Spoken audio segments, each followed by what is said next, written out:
I am unashamed. What about you? When you travel, I've had some weird things happen, I guess. But it's like the commercial airline industry. You know, the first thing, I went into a plane, there was somebody sitting in my seat.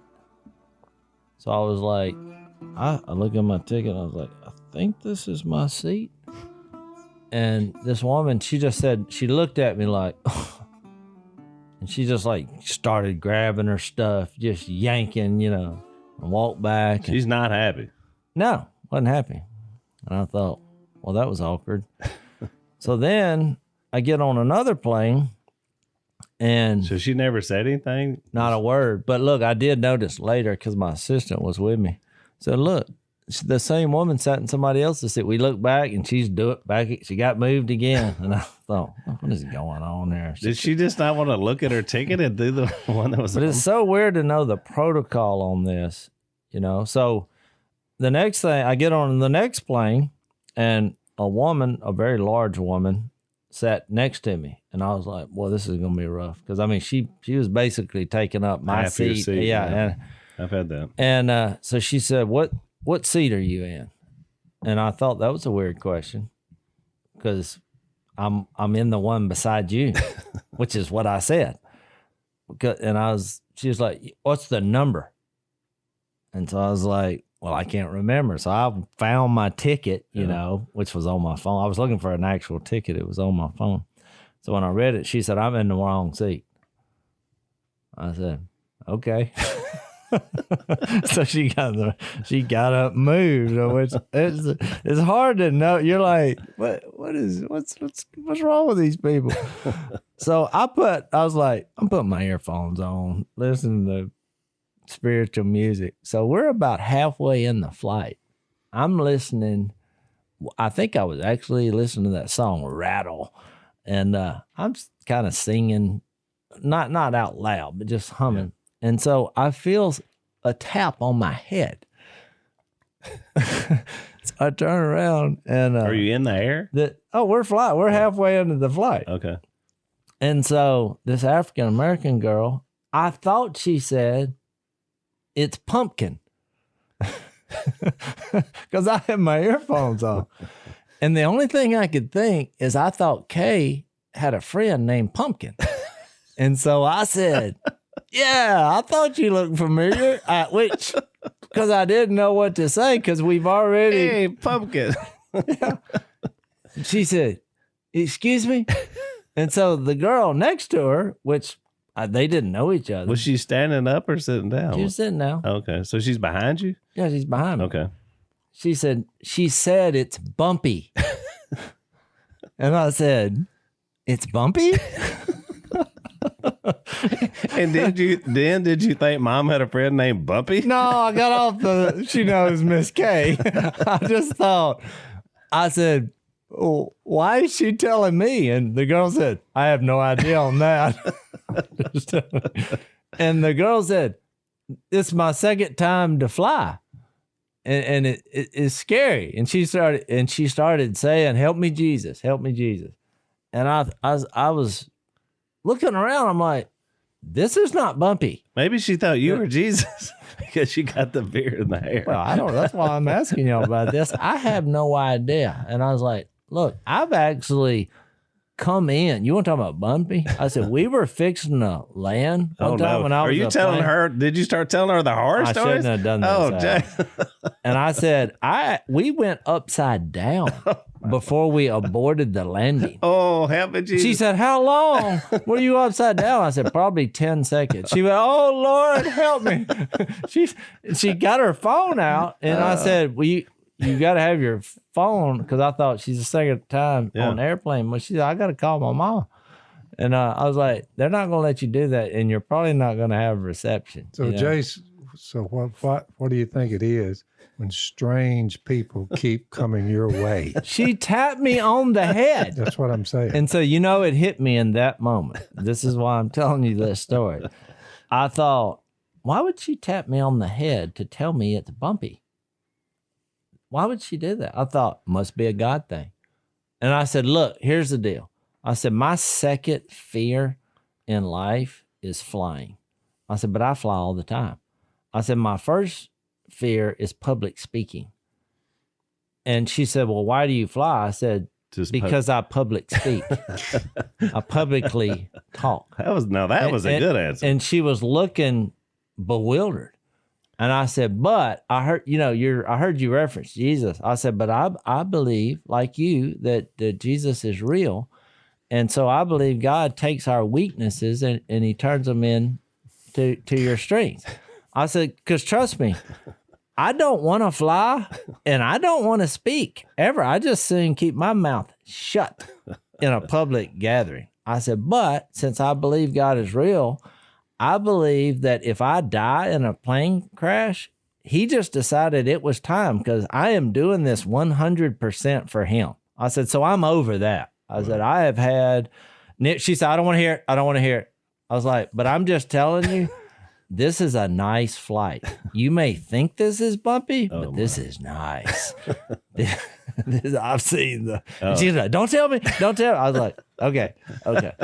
So I like that you first were calming her fears by telling her the worst possible scenario. Well, I did, and I kept trying to get back into it, but she kept interrupting me, And so when she landed, I heard her back there muttering when we landed, thank you, Jesus. Thank you. I said, hey, all right, you're getting there. Only a few more. And she's like, nope, this is it. So the last one I had coming in, BK was with me. And because Lisa and I had split, she and Carly went one way and BK and I went the other. So we're on our last leg coming into Monroe from Atlanta. And Jason, you and I have been on that flight a million times. A little small plane, only holds about 49 people. And so as I'm getting on the flight, so BK and I are sitting together, she's 13, my granddaughter. And so we did our thing. Well, they gave me an upgrade ticket to the first row. Mm. And so at this point, I learned something I didn't know, which is amazing as much as I travel. So, but I was like, well, I'm not moving up the front row. And BK is going to be in the back by herself. So I just went back and got in the seat next to her. That was my seat on my ticket. Well, what I didn't know is when they bumped me up to the front of the plane, that somebody else got my seat. They gave my seat away. So this woman comes back and she's like, I think you have my seat. And I was like, no. And I held up my ticket and she holds up her ticket and we got the same seat. Well, then I realized I'm supposed to go to sit in the front of the plane. So I was like, well, just, can you just sit over here? She's like, I'll just sit over here. Okay, perfect. So she sits here. Well, then the next person comes up and they say, you're in my seat. Oh, here we go. So it's just a revolving door. So she moves over. That person sits there. Well, then here comes the last person. Well, you're in my seat. and I'm just like, it's musical. Finally, I thought, I guess I'm going to have to get up and go to the front of the plane and leave BK back here. But this woman says, oh, this is the difference in your woman and mine. And she says, oh, do you want to stay back and sit next to her? And I said, well, I'd like to. I said, but apparently, I didn't realize when you got upgraded, you have to go up to this seat. Yeah. I don't want to go up to She said, oh, I'll go. It's okay. And I was like, thank you. We need to come up. I mean, that was so nice of her. We have Unashamed Nation. We need to come up with a protocol of proper airplane etiquette. That's right. Or when you get in these situations. Because I don't know what to do. And you don't have the person in charge is up there, and there's all these people in between you and them. So you can't we got to work it out amongst ourselves. But if you get somebody people really in charge, not really. But I tell you what, they think they are. We were on one recently, and so the flight attendant, it was like we had been delayed. We're in the plane for hours, and the flight attendant you could tell it's been a long day, and I get it. I mean, you're dealing with people. Everybody's wearing a mask. You got to enforce it. He was an older man, which you don't see a lot of flight attendants, older men. So we finally get in the air. Everybody's ready to get where you're going. It's late at night now. And so he asked us what we want to drink because they're finally serving stuff again. And I said, well, I want a Coke Zero. And Lisa first said, do you have Coke Zero? And he said, yes. And she said, well, that's what I'll have. Was this recently? Yeah. This plane I was on, you get a bottle of water or a cup of coffee. Oh, yeah. You were still on the United. Delta is serving food and drink again. Yeah, which is good. But anyway, so the guy says, so he goes, and I say, I'll have a Coke Zero as well. So he goes up, he comes back, he's got a Coke Zero and a Diet Coke. So he hands me the Coke Zero, he hands Lisa the Diet Coke. And let me just tell you, Lisa hates Diet Coke. She could be in the Sahara Desert dying of thirst. and she would not drink a Diet Coke. That's how much she hates Diet Coke. So he says, and she said, I ordered a Coke Zero, and she's kind of handing it back to him. He said, no, you didn't. You said Coke Zero. Well, I mean, he said it like forcefully. And so she didn't say anything for a beat, and he takes it. He says, but I've got Coke Zero. And then he starts walking away, and he says, but you said Diet Coke. I mean, he said it twice. No. I looked over at Lisa, and even with the mask on, the look in her eye, I've seen it like directed at me before. Oh, it is not good. I thought fire starts shooting from the eyes because he called her a liar twice. Smoke from the ear. And I thought when he comes back, I mean, I'm looking at her and I said, did he just call you a liar? And she didn't even speak. And I thought, she is fixing to light this guy up when he comes back. So he comes back, he hands her the Coke Zero, and she didn't say a word. He walks away. I was like, I looked over and I said, well, that's awesome. I said, you didn't even say anything? She said, well, one, I don't trust myself to say anything. And number two is I don't want to get kicked off this flight the way they are now. Because now there's so much stuff going on. They'll just kick you off. They'll turn this plane around and they'll tell you, don't make me turn this plane around. I mean, that's she actually did the mature thing. She did. You never want to wind up in court one day and say, "Did you order the Diet Coke?" Right. I wouldn't have said anything. No, I wouldn't have. She didn't, and you know, and the guy was friendly to us later. I thought, well, he's had, and then finally she said, "I'm sure he's had a bad night." You know what she was doing, Al? Because we're in Romans 7, and God Himself through the Holy Spirit, Paul's writing, gave an illustration from marriage. Yep. She was trying to teach you that all these times when you say what she said that she didn't say, it's best that you just keep your mouth shut. That's exactly right. I was so proud of her. I was like, babe, you have grown so much. Because I knew from the look, you know, what was brewing in the brain, you know, and her mom who's passed away, we always say, you know, Lisa's tapping into her inner Maudie, which is her mom, because it's not pretty when she, you know, in the old days, but she's gotten so much. I would have never made an issue over a soft drink. That's it. And well, she the didn't. Bottom line is the customer should always just looked well, at right. He should have never said that. Always be right. He should have just said, okay, and walk, and not added in the, especially the even if second they're not one. right. We're giving you our money. Right. We're flying. We're talking about Diet Coke here. Yeah. Versus Coke Zero, which by the way, Coke Zero is far superior to Diet Coke, just if you wanted to know that. But yeah, and you're right. Now, I haven't had a carbonated drink in years. So when's the last time you had a carbonated drink? Yeah. I did drink a little small Coca-Cola. Yeah. Like the old with the little bottles. I've drank about 2 of them in the last 3 or 4 years. I thought you were saying last 3 or 4 days. You're like me. Do you remember you tell the story about when mom, her family had a grocery store, and so she would bring a case of those little small Coca-Colas to the Robertson family, a whole case of Cokes. And what happened when she did that, when she got there? People just came out of the house, drank them all, and went on their way. They drank the whole thing. I never They drank them until they were gone, and then thanks for the Coke. I figured out the mystery on why in a Coca-Cola old bottle it would taste better than when they put it in a can. Well, bottle stuff is better. Cans But tend to. do you agree? You get it. If I saw one in an old bottle, I would. We were living in a time frame of worn out house, caving in here and there, and if you see a little young woman drive up with a case of Cokes, I brought y'all these. Well, that was like when she pulled in, people started coming out of the house. And you had a thought, I'm going to marry that girl. She'd bring me marrying material. She'd bring me like a T-bone steak and really? Oh yeah. When your mother pulled up rig, we didn't, and I didn't have a rig. I either hitchhiked to her place, or she drove down about 30 miles. And people would pick you up. That's scary. Hitchhiking. Oh yeah, I'd hitchhike back and forth many a time. It was just a different era. Let's take a break. So one of the things I've noticed about business, that's how you do business has changed so much during the pandemic, because now so many businesses, their employees are home. So now it's like Zoom calls and, and I'm not sure how much it's going to change even as things open up. And one of the things that one of our sponsors, Bambi, one of the things that they focus in on is human resources, especially for small businesses. And so how you deal with employees and some of the questions they were asking, I thought, man, how would you do it? How do I handle it when an employee doesn't show up for work?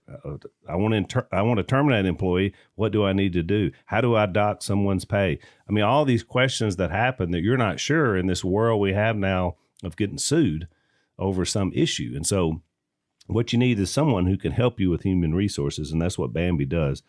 It's BAMBEE, by the way, is Bambee. They give you a dedicated HR manager, $99 a month to month, no hidden fees. You can cancel anytime.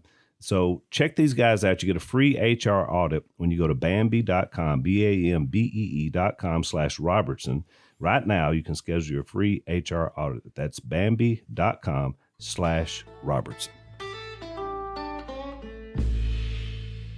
It was a different era, though, right, Dad? I mean, like, people didn't think anything about it because was it just less dangerous to think about picking somebody up and driving? Less dangerous. Okay. Because no fear of being knocked in the head. No. Yeah. Or people fearful of you knocking them in the head. No problem. Because today we would be like, you said hitchhiker. Hitchhiking was a standard form of transportation. Right. Walk out on the road. The busier the road, the better the shot. I mean, I picked up a couple, but I made them ride in the back, and I showed them that I had a gun. Yeah. I don't know if that was right. I said, look, I'm armed. Back in those dangerous. days, that never entered your mind. I said, you can ride in the back of the truck. By the way, there were a lot of people hitchhiking, too. A lot of people. Yeah, that's what I'm saying. It was just more of a standard way of getting around. I want to get right here and go 30 miles up this way, get out there and stick your thumb out. They pull over. Where you headed? You'd tell them that's okay. You know, where are you from? Right over at little town Dixie. Well, I quit doing that because the last couple, when I said I'm armed, they took off running. So, but I thought, well, I wasn't trying to scare him. I was just saying, I'll give you a ride. Jase, you fit into the rare category of the hitchhiker was afraid of you doing something to them before they ever got into the vehicle. Yeah. When he come up there, and I was like, do you need a ride? And he was like, yeah. And he started to get out. I said, whoop, up, up, up. I said, I'm armed and dangerous. And he's gone. That ended when I said I'm armed, he took off. Yep. So I thought, well, maybe he had mischief in mind. Yeah. Or it just might have scared him. You know what's interesting is, so when I go to the last couple of times I've been to Liberia, so the gas station, now when you're in the Monrovia, the capital, you'll have like a normal looking gas station. But as you get out and about, the filling station, the gas station the little convenience store, there's a little lean-to, and there's 3 or 4 guys, Africans out there, and set up on a table are jars with gas in it. There's about 6 or 8 like quart-sized jars with petroleum, and so people will pull in there, but everybody rides these little like motor scooters. It's just like Dominican or Nicaragua place, and then they stack on there 4 deep. And what they do is, so it's just constant hitchhiking. So I see them, they stop, somebody gets on, they'll hand the drivers a little something. I find it is about the equivalent of a dime in our money, because he's got to buy gas for his motorbike. And then they get on there, and then he stops at the next one. The third gets on there, the fourth. Now this is built for one, but we got 4 Africans riding on here, and then he's driving. You see him go, and then you see and they're paying him for the They're petroleum. paying him, and then he goes by. But look, so that thing will pull up. They'll just pour enough in there, whatever he's going to pay for. But it's real expensive. That's basically he's got a taxi service going. That's what it is. But it's everybody, because everybody else is on foot. Of course, we come riding up. Americans. We're in a car, with air conditioning. They're looking at us drive by, and they're like, "Who is this person?" And we start going out to places where they've never even seen a white person before.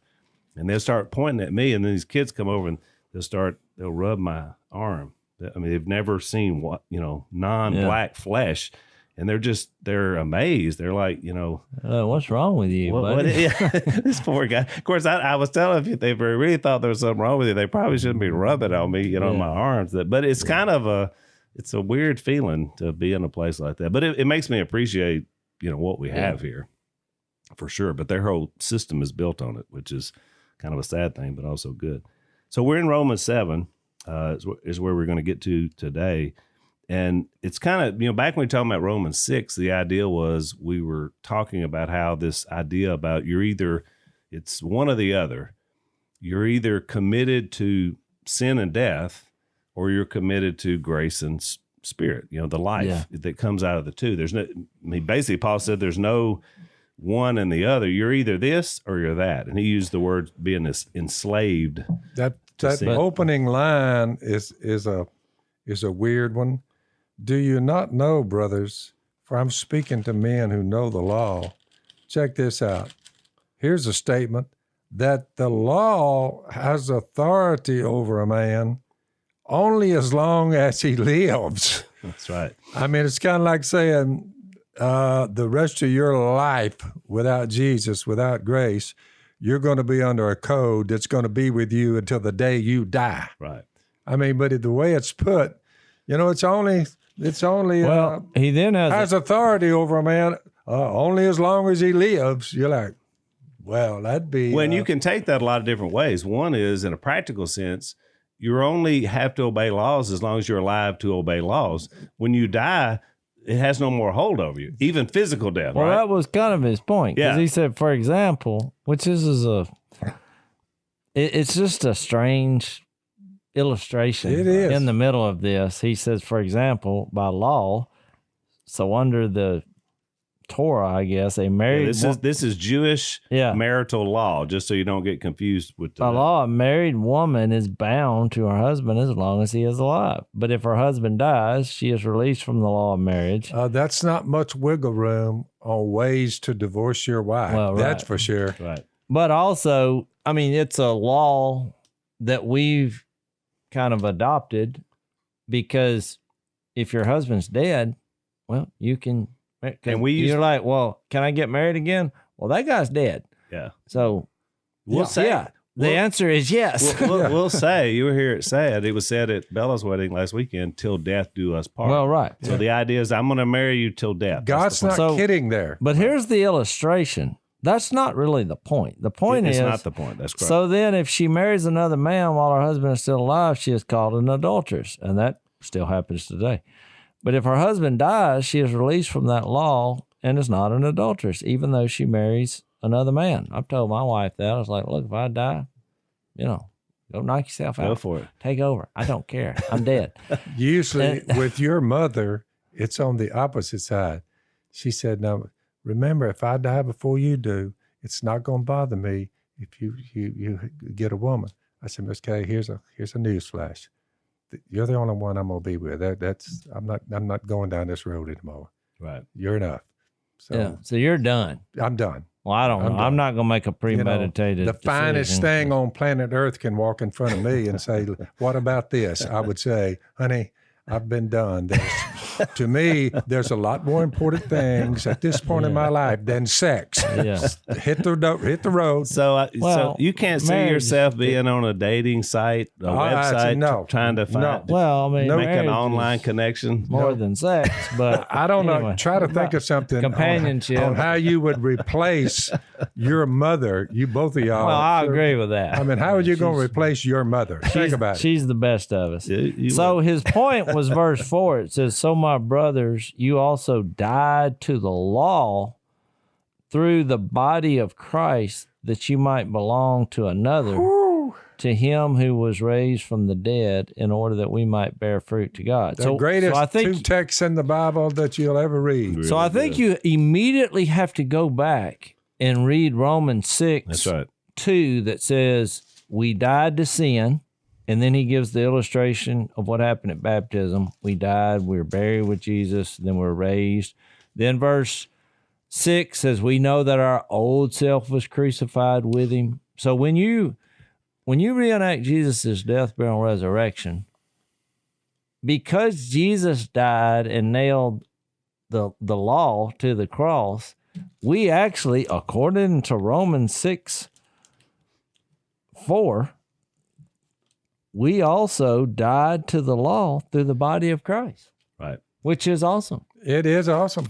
But he also says in verse 8 of chapter 6 that if we died with Christ, we believe that we will also live with him. I'm just making the point. Verse 11, in the same way, count yourselves dead to sin, but alive to God in Christ Jesus. I mean, he's saying it over and over and over and over and over again. Yes. And then he's giving you an illustration that when you died with Christ, you're no longer bound to that relationship with the law, which is one infraction deserves death, punishment, separation. So that's it. So let's take another break. Jase, you talk about being on a plane. It's probably on airplanes or when, especially commercial, is when I listen to music and kind of have to get into my zone, to be able to I function. do it every time. My problem is I start singing, which becomes a distraction. And you don't realize when you're wearing earbuds, you sing a lot louder because you can't hear yourself. So one of our sponsors, Raycon, has some really, really good earbuds. And they get this crisp, powerful sound that comes from them. They fit better than any I've ever worn. I like to wear them when I'm walking, especially by myself. Usually when Lisa and I walk, that's our chance to talk and kind of catch up on things. But she's not with me. I love to put my Raycons in and listen to my worship music. And then you can sing, Jason, when you're outside and you're not really bothering anybody. So Raycon is offering 15% off of all their products for our listeners. All you got to do is go to Buy Raycon. It's RAYCON, buyraycon.com/unashamed. You get 15% off your entire order. It's a really good deal. Buyraycon.com/unashamed. It's called grace. So I want to make a more subtle point here too, that it's because a lot of people want to, even in our culture today, still want to hold on to some of the law. They'll say, well, this idea, y'all are just too far because there's some things I want to keep. But remember, in this context and situation, because you say, why does he only mention the woman? Well, the men under law had a much better situation because they could put away their wives in divorce, but the wife had no option. Which is why he uses her. So my point is, who wants to go under that system again? I mean, that doesn't seem fair to women. It's not, and that's why he said in Galatians, now there no male, no female. He goes through the whole list. The idea is that God brought us all out from under the trappings of law, which we find out is sin and death, and that makes it better for everybody. I mean, that's better for men, for women, for groups, and for our nations. policemen that we love. And I don't mean policemen. We love our, police. I mean the Bible police. Bible police.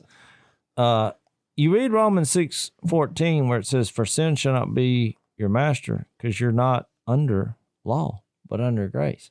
So my point is, after reading 7:4 and now 6:14, if you're trying to argue over these situations on matters of law, we are not under the law. So if you want to challenge somebody, make sure it's grace motivated is what I'm saying. So a lot of people haven't heard what you just said, which is true. They have, they say, but I'm going to be in a trap. What's going to motivate me to do what's right, to get up? So if you read that Galatians 5:22, the fruit of the Spirit that you receive when you die to the law, correct, and are buried, the old you, and the new you comes forth, the Spirit is given to you. So when you get to, you say, well, if I'm not going to follow the rules, and if I'm not on the law, what kind of person am I going to be? Right. What do I do? So the fruit of the Spirit is love, joy, peace, patience, kindness, goodness, faithfulness, gentleness, self-control, all these qualities. It makes an interesting little point. Against these things, there is no law. That's right. So you say, well, what zone am I in? Just read Galatians 5:22 on things that are outside the law. These are qualities that should be more and more in your life. As each day passes, you begin to hone it down instead of, you used to be a hater, hate each other, but now you see love. You used to be down in the dumps, don't know what you're going to do. Yeah, that's the opposite of joy. And instead of peace, well, how much war has been going on in your household, with your neighbor, with your family, all that. So you just replace all those qualities. And against these qualities, you don't break any laws. That's love, right. Joy, peace, patience, kindness, good. No law breaking there. So it's a pattern of thinking on how you need to be transformed by the renewing of your mind, since you're not under law. Right. You're But under even grace. when you do, because we do sin after we're in Jesus. Probably the mediating work of Jesus. Yeah, and needs then to be it mentioned. goes to this grace is continual. It's not like you're in and out. You don't have to be, rebaptized. I made a mistake. I'm done. I'm history. Yeah, let's go again. I sinned. Here we go. Yep. So, but I do think I need to read the last two verses of that section, because it says, for when we were, this is 7:5, when we were controlled by the sinful nature, by the sinful nature or the flesh, the sinful passions aroused by the law, which we've already established, the law is not bad in and of itself.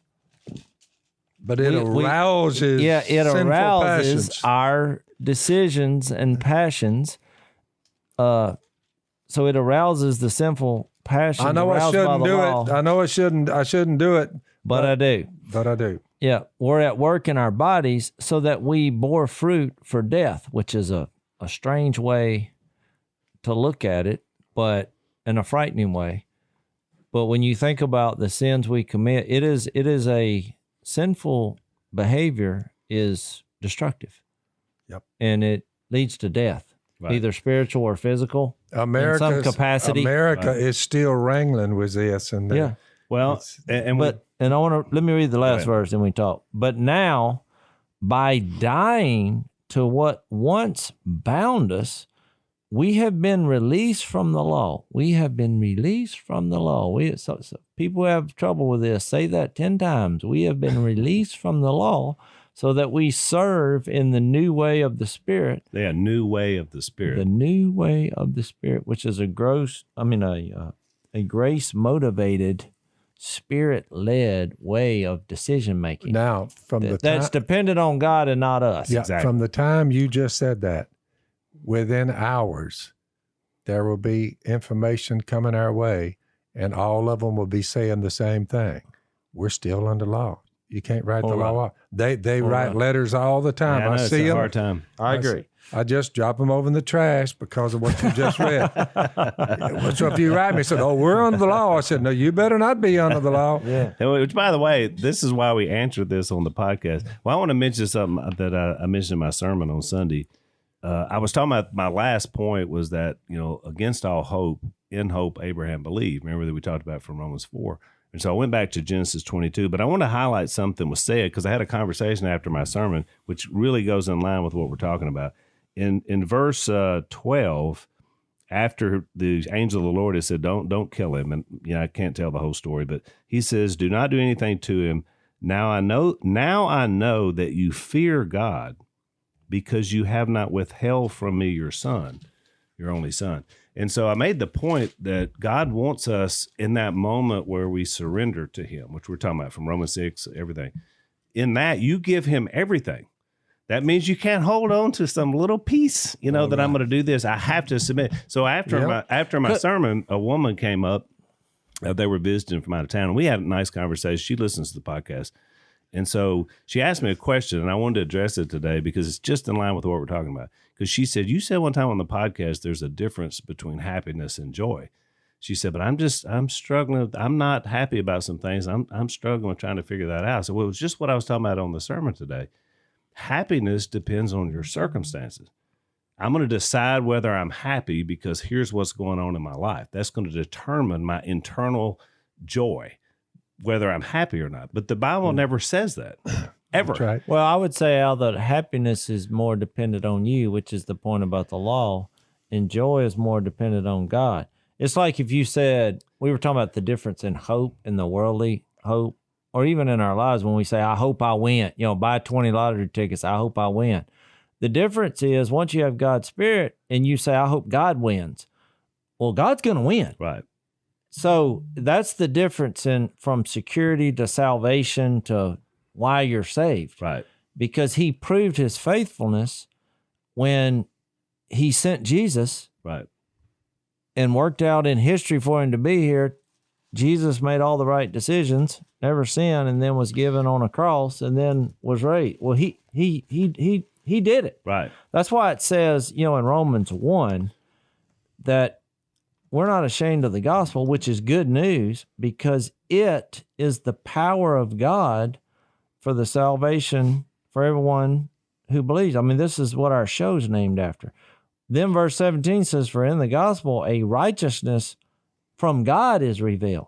He's the one supplying the power, the plan, and the way to get you forgiven. Right. So that's why it's so confusing when you get to Romans 1:18 and go through there where it says, well, God gave them over to do what shouldn't be done. And people use that argument. They say, well, why do bad things happen to God? Why doesn't God stop me from doing that? Why don't he just do what he did to Paul? Because once you're under the law and you go down that road, the further you go down, you realize that I can't do this. Right. buyraycon.com/unashamed. Let's take a break. So the other day, Dad, for the first time, I heard you complaining about you had a little back issue because you'd overdone it. What were you doing? The beaver break, right? We moved 5,000 to 10,000 pounds of earth that beavers had put on top of it by hand. Oh my goodness! Well, I don't know that I could help you with that. That's a big task. But one of the things that you and I do on a regular basis to help with our inflammation is take Omega XL.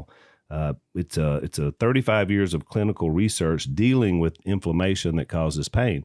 And unless you're moving tons of earth that the beavers have covered up. And the pain didn't last but a couple of days. Well, there you go. So it was gone. It helped. And it really has been good for me, too, with the aches and pains. So here's how you get started. You go to omegaxl.com, and you buy your first bottle, and you get your second one free. So it's a great deal. Get you started. That's enough to provide you a couple of months. omegaxl.com/Phil. Or you can call them at 800-844-4888. That's 800-844-4888 or omegaxl.com/Phil. Therefore, whoever keeps the whole law. Yeah, James 2:10. And yet stumbles at just one point is guilty of breaking all of it. That's tough. That's a tough way to roll if you're going to try that. Yeah, you can't do it. Your point, Phil, the few letters I've gotten about people didn't like that I said baptism is a surrender. So some people out there, they don't like that. And I'm like, but this whole point of Romans is that we're under law and we can't do this. And so when you hear what saves you and who, Jesus, his death, burial, and resurrection, at that point, there's a couple things that happen. You realize, I can't do this. Right. So what do? You surrender to the one who can and did and does. So that's seems simple enough. So that's for me. perfect. So this woman that I'm speaking of. So then she said back to me, and she gave me an illustration from her family's life of one of her children that's in a bad place, and it was bad. And she said, how can I? You're telling me how can I be joyful about that? I said, oh, you would never be joyful about that or happy about it, and if you were just going to live by happiness. And so she looks at me, she kind of turns her head, how do I live? I said, but every time you think about that situation, it sounds like you think about it a lot. She said, I do. I mean, it really hurts my heart. All of us do when we have children that go off. Mm-hmm. I said, every time you do, you have to appeal to your Father in heaven who brings joy and peace and all the things of the Holy Spirit. And you pray in that moment that God will help get through to your child when the time is right, that they'll be miserable, they'll find no joy and peace in the lifestyle they're in. And then you can be joyful knowing that God gives you the strength that no matter what happens, whether your kids go off the rails or anything else, you can still experience a righteous life without being plagued by it. I said, but I just made the point, don't hold anything back. I said, sister, you need to give this to God. You're holding it, and therefore you're unhappy. I said, but if you give it to him and say, look, I'm putting this in your hands, Father. She's trying to make the changes in her. Exactly. But And it helped her. It helped her because she said, I never thought about it like that. So, well, that's what this is. That's what I was talking about. That's why I wanted to bring it up on the podcast.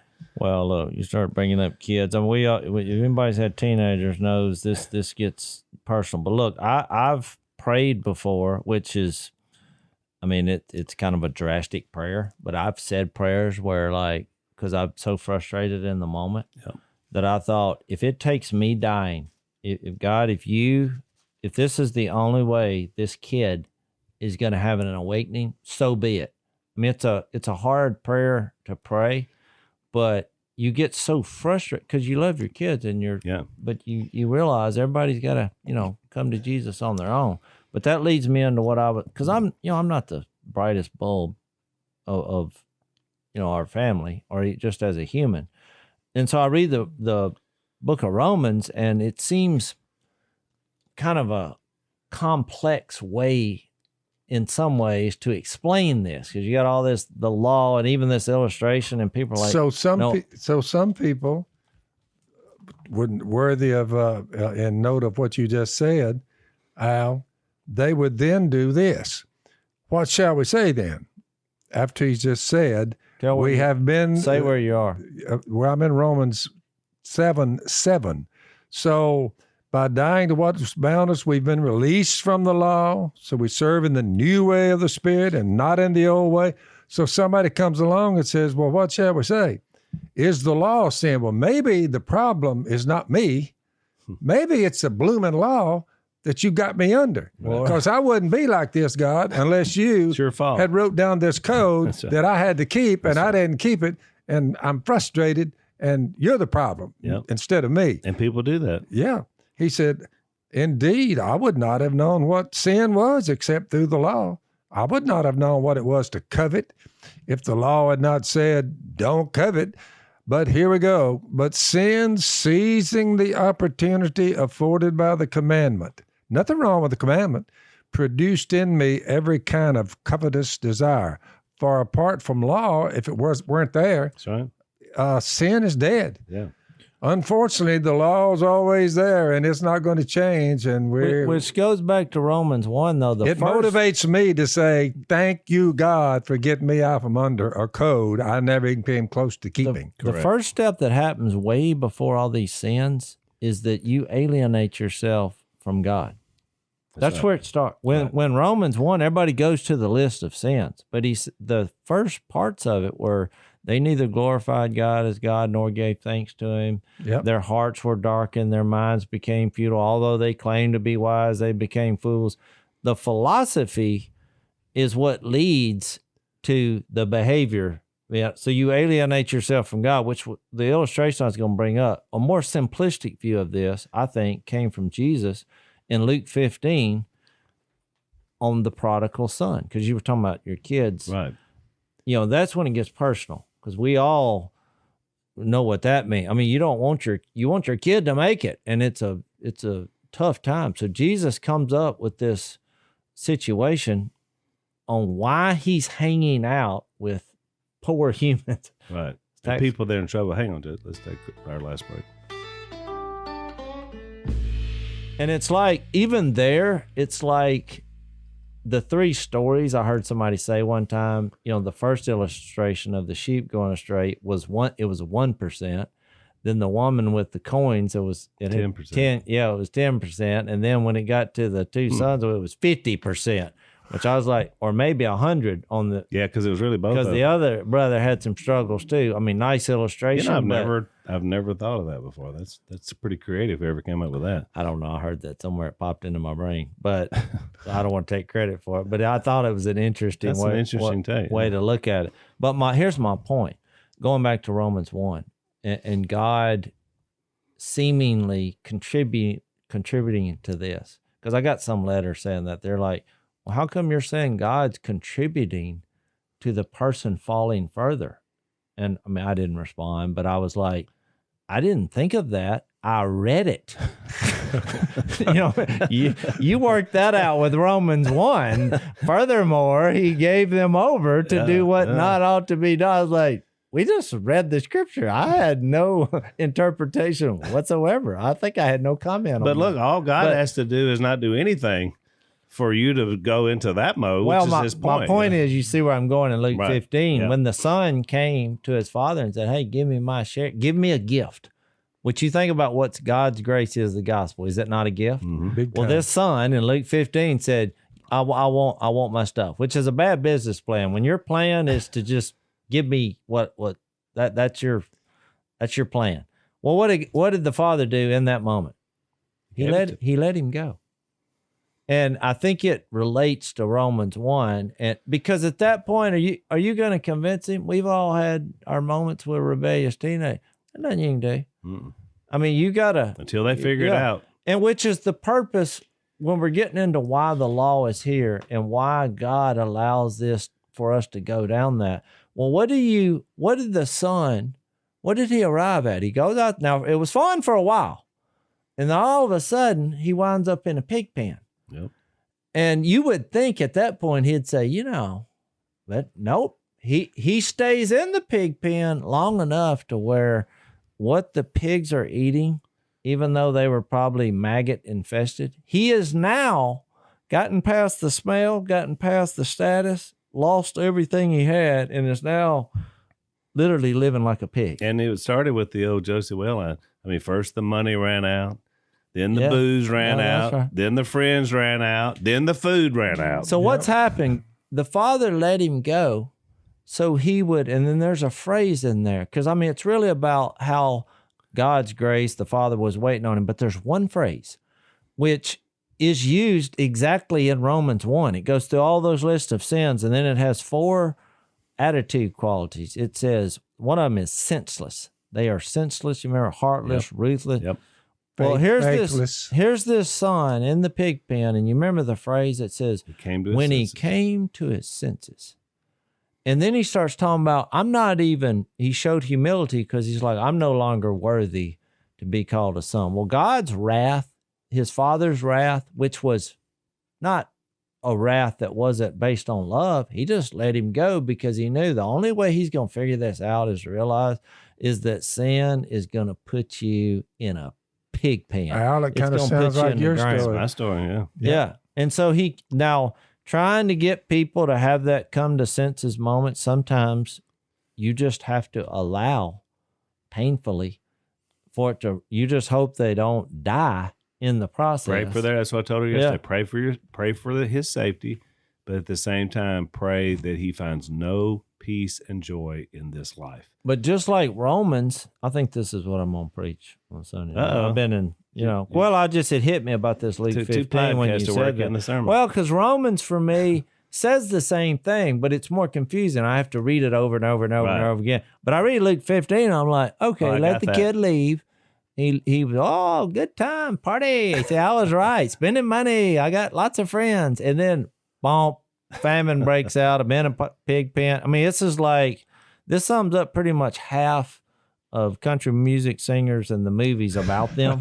So- It always is the rise to the top Yeah. and then the fall. And then, But- and then the second half of that story, and actually the parable is really aimed at the older brother in the story, because when the young And brother, he got a little huffy about the whole when thing. the young brother comes to his senses and comes home, and the father accepts him, then he's like the policeman we talk about, because he's like, wait a minute.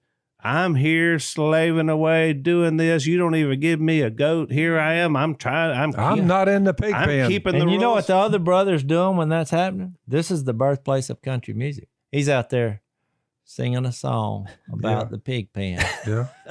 and cows. 'Cause there's we're a- back and fattened cows, and there I was. And That's right. so now you know where that There was came a from. celebration, and the older brother wouldn't go in and celebrate the return because he was mad about it, because Yep. he thought that's not right. And then it just ends. And it's really interesting because that Luke 15 starts out with people complaining about Jesus eating with tax collectors. and It's a sinners. good thing, Al, that Jace, Willie, and Jep, along with Miss Kay and I, your mother and me, it's a good thing that we all had open arms when you finally turned and said, Mhm. okay, how about enough? I came to my senses. Came And to it was senses. very much similar to the prodigal son, because I realized I was in a And pig none pen. of your brothers held it against you. Nope. I think that's the hard part is Yeah. trying to figure out how to, as now, we're on the other side of this thing.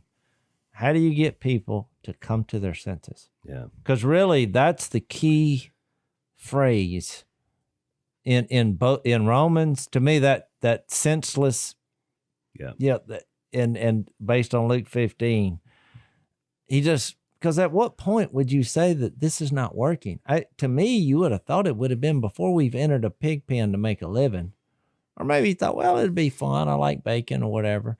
But now you're eating forget the bacon. You're eating what they're eating. And I see a man coming my way with a crowbar in his hand, and he's That's what what's drove me. interesting, too, when you look at it from Romans 6, is that he said, I'm no longer worthy to be a son, which was the right attitude to have. I mean, he's now realized that he cannot do it. He's done. Yeah. But then he said, I'll just be a slave. Well, in Romans 6, he uses the same terminology. You're a slave to sin, and, offer yourselves as slaves of righteousness. But the beauty of it is that that's your attitude, but God makes you a son again. This is why we were talking about the difference in their culture, because what he was saying was, I'll go back and I'll just work for you. I won't be your son. Yep. I'll be a hired hand. I won't stay in the house. I'll live out where the people that work for you But live. basically get me out of where I But am. I won't be where I was. And Yep. the father says, oh, no. That's not the way it works. You're a son. In fact, here, let me give you this robe, the sandals, the ring, and the fattened calf, Yeah. So I always say in my speech that that night that I came home, we had the fattened catfish Yeah. and had a celebration because a lost son had returned. But that's so much, Jase, is about how then we embrace other people. It's not only just what I get for me when. Well, Jep had a great line when we all it's had good. a deal with him, a meeting of the mind. When Jep said, "Okay, I've had enough of it," Jep said, "What took y'all so long?" Yeah. He was wondering, where were we? I've Yes, mentioned. Well, that's why people miss grace, though, because you think, well, this is why it all went wrong. He shouldn't have gave him that original gift. Well, then when he come back, what'd he do? Gave him some more gifts. That's right. Well, Yep. what changed? The guy's attitude. That's right. His heart. It wasn't the gift that was the problem. That's right. correct. It was the heart. I want to mention that I've mentioned it before on here, but I'll mention it again. If you go to iamsecond.com or .org, I am second. They just released a new thing about our stories, and Jep's story is on there, which is really powerful. And when he said that the other day, it just still touches me watching it. Phyllis's story is on there too, as well as Lisa and I, but that's a good thing to check out just to show you the grace our family has received when we turn from our wicked ways. And it started with Dad. Well, actually, it started with Mom and then Dad and then all the rest of us. So it's kind of what's built us up. So next time we'll come back, because right where we left off, there's some interesting stuff that Paul says about this back and forth battle that I think would be good for us to talk about. Thanks for listening to the Unashamed podcast. Help us out by rating us on iTunes. And don't miss an episode by subscribing on YouTube, and be sure to click that little bell to get notified about new episodes. And for even more content that you won't get anywhere else, subscribe to Blaze TV at blazetv.com/unashamed.